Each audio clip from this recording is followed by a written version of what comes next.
ছোট মাছ খেতে সবসময় ভালো লাগে। আর এই বর্ষার সিজনে তাজা ছোট মাছগুলি বেশি পাওয়া যায়। আসসালামু আলাইকুম, সবাই কেমন আছেন? আর আজকে বেলে মাছ রান্না করব।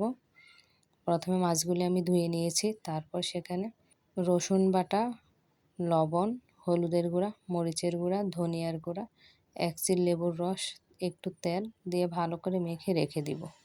কিছুক্ষণের জন্য রেখে দিব, তারপর রান্না করব। এখন প্যানে পেঁয়াজগুলি দিয়ে দিব। পেঁয়াজ ভাজা হয়ে আসলে তারপর মেখে রাখা মাছগুলি দিয়ে দিব আর ভালো করে মিশিয়ে নিব। আর এটার মধ্যে আমি কোনো ঝোল ব্যবহার করব না, এই তেলের মধ্যে এটা রান্না হবে।